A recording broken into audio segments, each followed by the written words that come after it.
and it's lunchtime. Welcome back to Righties Rage. Now, this is a classic. Back in 2016 presidential debate between Donald Trump and Hillary Clinton. This is when she said, "You haven't paid any income taxes." And you can see Donald Trump's face. Look at that face. Oh, my goodness. Oh, she got him with that one. He was upset. Let's listen to this. Problem. Our country has tremendous problems. We're a debtor nation. We're a serious debtor nation. And we have a country that needs new roads, new tunnels, new bridges, new airports, new schools, new hospitals. And we don't have the money because it's been squandered on so many of your ideas. What's your and response? maybe because you haven't paid any federal income tax for a lot of years. And the other thing Oh, she hit him with that one. You see his face? She said, "Because you haven't paid any income taxes." Maybe that's how we could get things done. Look at his face. He like... I think is important. It would be squandered too, believe me. If your main claim to be president of the United States is your business, then I think we should talk about that. You know, your campaign manager said that you built a lot of businesses on the backs of little guys. And indeed, I have met a lot of the people who were stiffed by you and your businesses, Donald. I've met dishwashers, painters, architects, glass installers, marble installers, drapery installers, like my dad was, who you refused to pay when they finished the work that you asked them to do. We have an architect in the audience who designed one of your clubhouses at one of your golf courses. It's a beautiful facility. It immediately was put to use, and you wouldn't pay what the man needed to be paid, what he was charging you. Maybe he didn't do a good job, and I was unsatisfied with his work. Look, see, she hurting him. Look, he don't know what to say.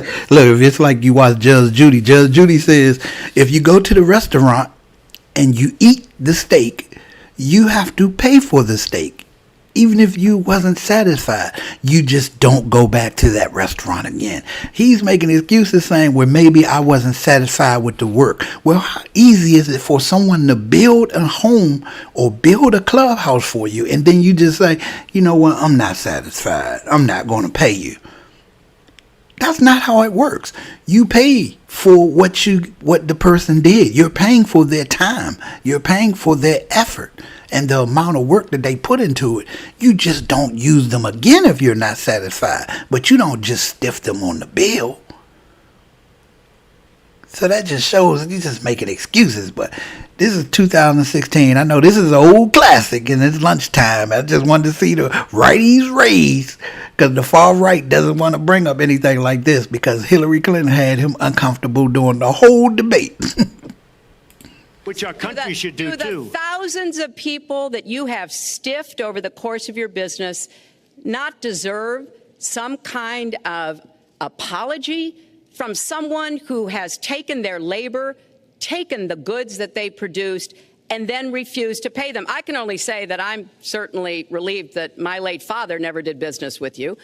He provided a good middle-class life for us, but the people he worked for, he expected the bargain to be kept on both sides. And when we talk about your business, you've taken business bankruptcy 6 times. There are a lot of great business people that have never taken bankruptcy once. You call yourself the king of debt. You talk about leverage. You even at one time suggested that you would try to negotiate down the national debt of the United States.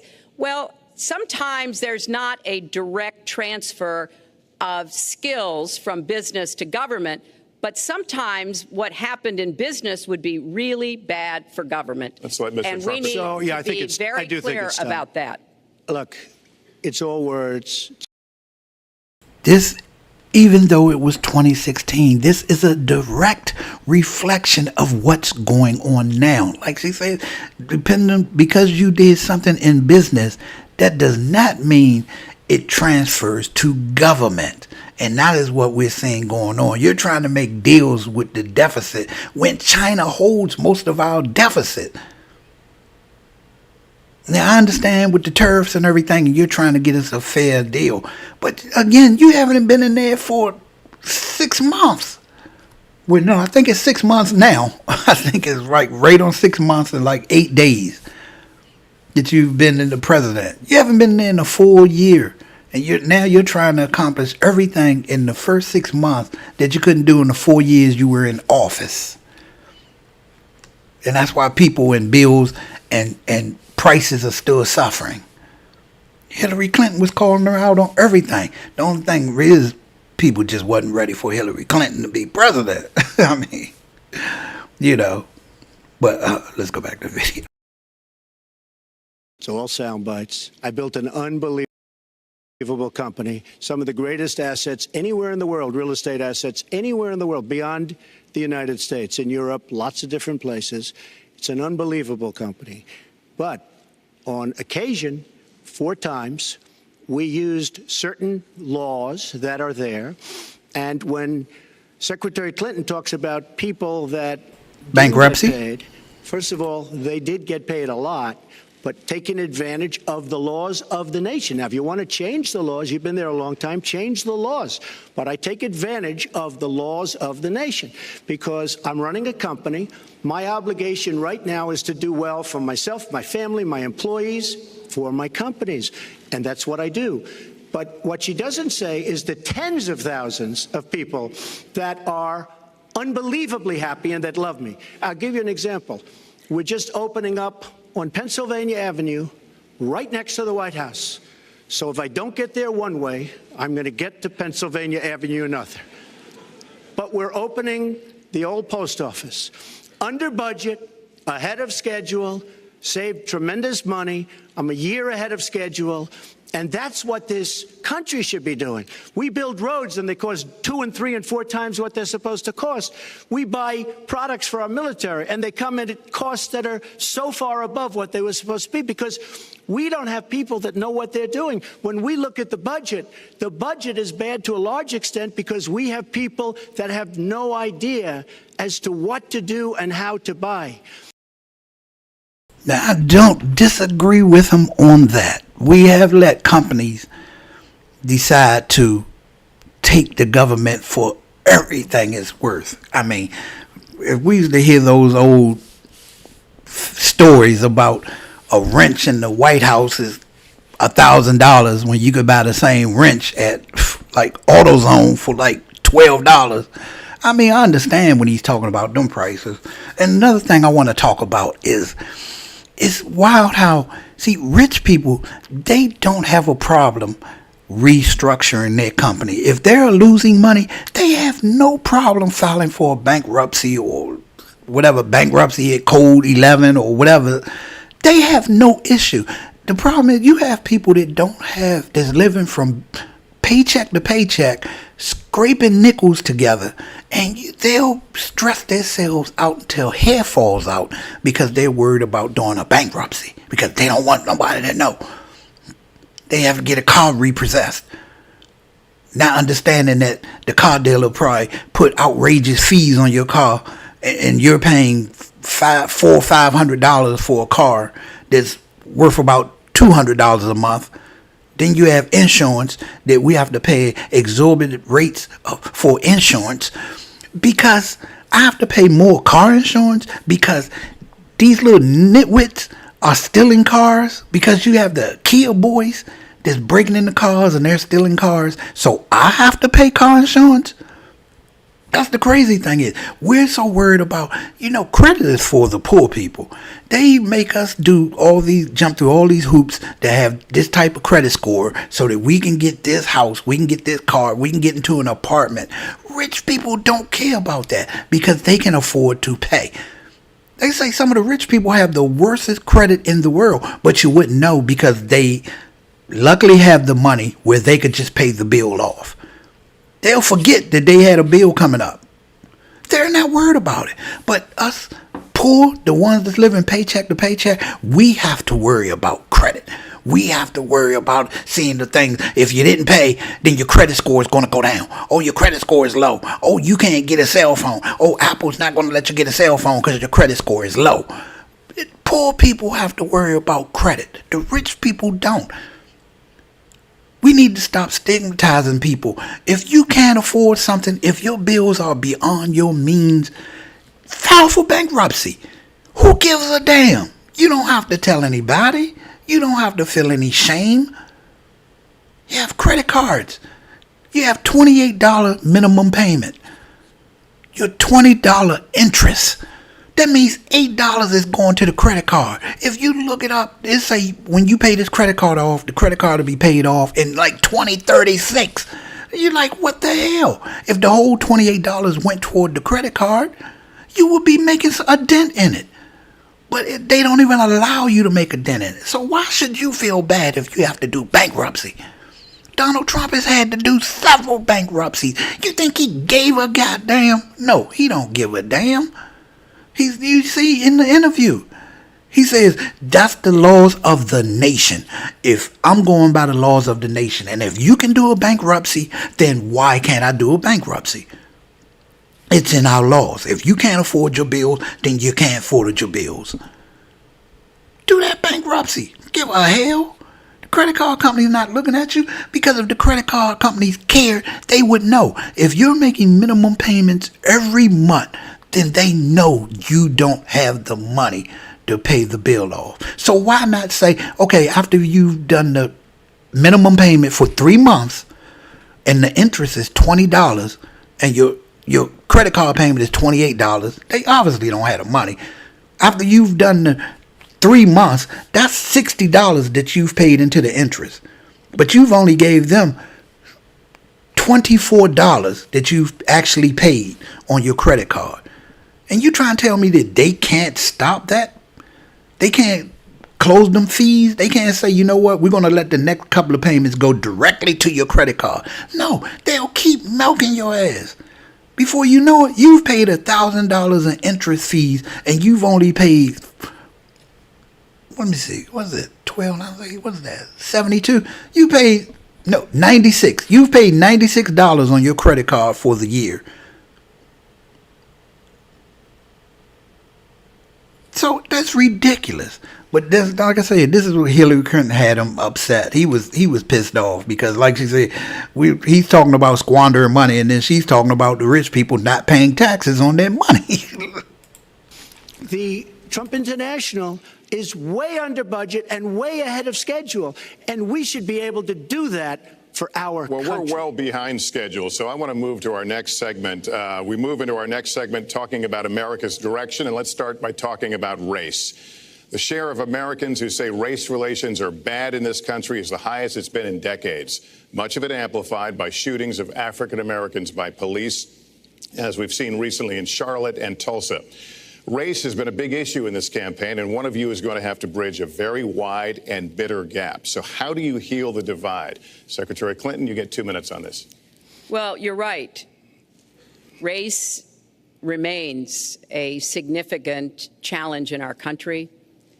Unfortunately, race still determines too much, often determines where people live, determines what kind of education in their public schools they can get, and yes, it determines how they're treated in the criminal justice system.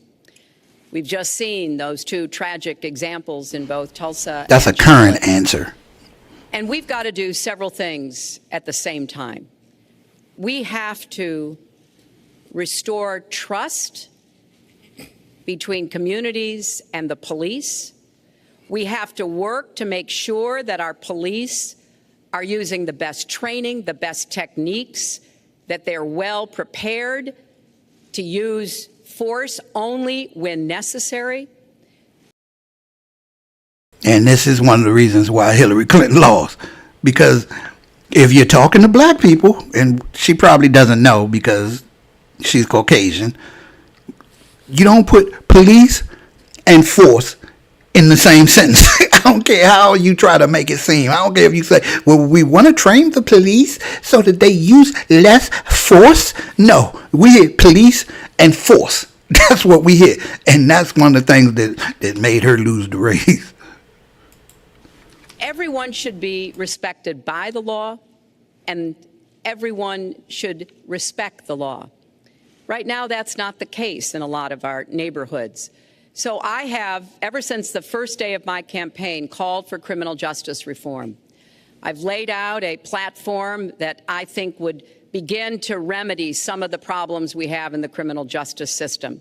But we also have to recognize, in addition to the challenges that we face with policing, there are so many good, brave police officers who equally want reform. So we have to bring communities together in order to begin working on that as a mutual goal. And we've got to get guns out of the hands of people who should not have them. The gun epidemic is the leading cause of death of young African American men, more than the next 9 causes put together. So we have to do 2 things, as I said. We have to restore trust. We have to work with the police. We have to make sure they respect the communities and the communities respect them. And we have to tackle the plague of gun violence, which is a big contributor to a lot of the problems that we're seeing today. All right, Mr. Trump, you have 2 minutes. How do you heal the divide? Well, first of all, Secretary Clinton doesn't want to use a couple of words, and that's law and order. And we need law and order. If we don't have it, we're not going to have a country. And when I look at what's going on in Charlotte, a city I love, a city where I have investments, when I look at what's going on throughout various parts of our country, whether it's, I mean, I can just keep naming them all day long. We need law and order in our country. And I just got today, as you know, the endorsement of the Fraternal Order of Police. Now, you see the difference of what he said. Now, Hillary said force and we need police. He says we need law and order. The difference with what he's saying is we need to get guns and law-abiding citizens. The criminals don't care about conceal and carry.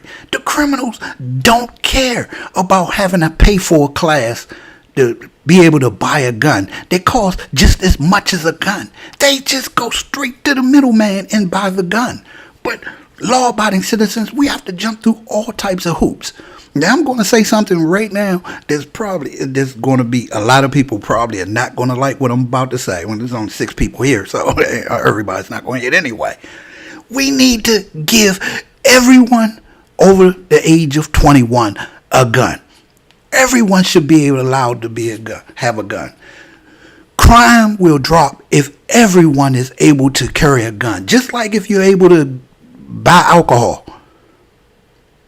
If everyone has a gun, you're not going to rob someone if you know that they have a gun also.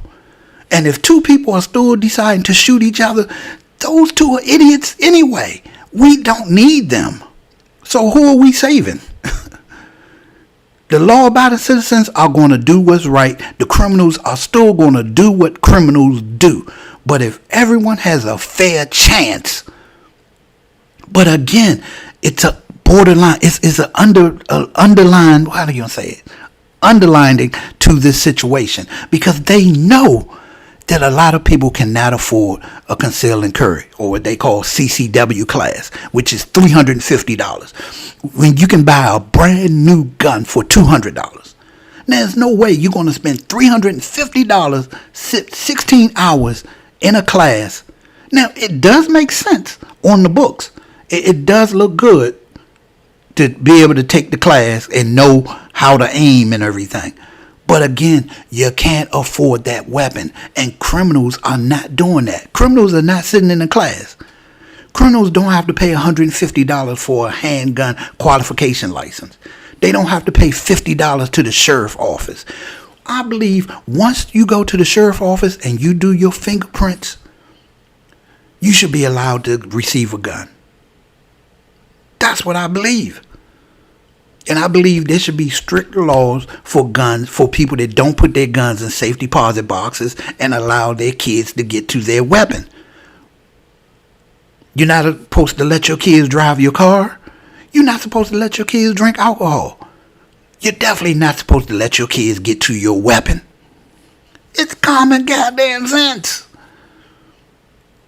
But I believe if everyone has a weapon, there will be less crime. And for the crime that still happens, it'll be idiots that we don't need here anyway. But the way they have it now, the criminals have all the leverage. Somebody could walk up to you today, some little idiot with a gun, and rob you. And you're just standing there. Now, if they catch me lacking, I don't have an issue with that. That's my fault. I wasn't paying attention. But I'll be damned if I'm going to heaven or hell and realize that I gave this little punk all my money and my jewelry and he still shoots me. I will haunt every goddamn person on this planet. If I did what I thought was right and then this nutball still shoots me. No. So I at least want to be able to shoot them back if they shoot me. And I'm not trying to be just on crime and being vicious and visceral and whatever. I'm just saying, I will give you my money if you caught me. If you caught me at the gas station lacking and I go to a gas station that has 20 dudes sitting outside staring at you to wait for you to get out the car because that's your dumbness, and they take your car or carjack you because you put yourself in that situation, because there are gas stations where people are not sitting outside. So you are the blame if you go to the gas station and your car get carjacked. You see the dude standing outside. They're not hiding in the bushes. They're standing right at the front door asking you if you have change. So if you go to those gas stations and you get carjacked, that's on you. Okay? And if I give you my car keys and I tell you how to start the car, and I tell you that it sounds a little funny when you go around the corner, but don't worry about that. They said it's okay. Just take your time. Please not to crash. Try not to crash it, please. I appreciate it if you send me a text after you're done with my car. If just, leave it on the street or block and just text me and say, hey, we the ones that carjacked your car. We didn't crash it. You can come to this corner and get it. We done with it. I would appreciate that. But if I give you the car keys and I've just filled up the tank of gas so you can go riding around all night and have fun with your boys and you shoot me, yeah, I'm going to be pissed. So allow everyone over the age of 21 to be able to get a weapon. The only rules you need to put in there is they need to have their fingerprints and they need to have their weapon registered. That's it. And give everyone a fair chance. I guarantee crime will go down. Let's get back to this 2016 where Hillary was kicking President Trump's butt. Just came in. We have endorsements from, I think, almost every police group, a large percentage of them in the United States. We have a situation where we have our inner cities, African Americans, Hispanics, are living in hell because it's so dangerous. You walk down the street, you get shot. In Chicago, they've had thousands of shootings, thousands, since January 1st. Thousands of shootings. And I'm saying, where is this? Is this a war-torn country? What are we doing? And we have to stop the violence. We have to bring back law and order in a place like Chicago where thousands of people have been killed, thousands over the last number of years. In fact, almost 4,000 have been killed since Barack Obama became president. Almost 4,000 people in Chicago have been killed. We have to bring back law and order. Now, whether or not in a place like Chicago you do stop and frisk, which worked very well, Mayor Giuliani is here, it worked very well in New York. It brought the crime rate way down. But you take the gun away from criminals that shouldn't be having it. We have gangs roaming the street. And in many cases, they're illegally here, illegal immigrants. And they have guns. And they shoot people. And we have to That's what I'm saying. So give law-abiding citizens a chance. We have to know what we're doing. Right now, our police, in many cases, are afraid to do anything. We have to protect our inner cities because African-American communities are being decimated by crime. Your 2 minutes has expired, but I do want to follow up. Stop and frisk was ruled unconstitutional in New York because it largely singled out black and Hispanic young men. No, you're wrong. It went before a judge who was a very against police judge. It was taken away from her, and our new mayor, refused to go forward with the case. They would have won an appeal. If you look at it throughout the country, there are many places where the argument that have. Yeah, of course, it largely went against black and Latin people because they were the ones out in the street that didn't care about getting a license. If you get stopped and frisked and you have a gun registration, you legally brought the gun, you didn't have any issues. If they stopped you and you had an illegal gun or the serial number was scratched off, you was a criminal. But I was getting back to where Hillary Clinton said that we would have more money if you had paid your taxes. Now, I'm going to end it with that. I already played it. I'm going to play it one more time so you can see his face. Our country has tremendous problems. We're a debtor nation. We're a serious debtor nation. And we have a country that needs new roads, new tunnels, new bridges, new airports, new schools, new hospitals. And we don't have the money because it's been squandered on so many of your ideas. Let you and respond maybe and we'll move to our because next. you haven't paid any federal income tax for a lot of years. And the other thing I Mic think is drop. important- Look, mic drop. Okay. All right. This is welcome to Righties Rage, and this has been lunchtime, and I appreciate you chilling with me. All right, come back for the next video of Righties Rage. We'll get into some more stuff. Catch you next time.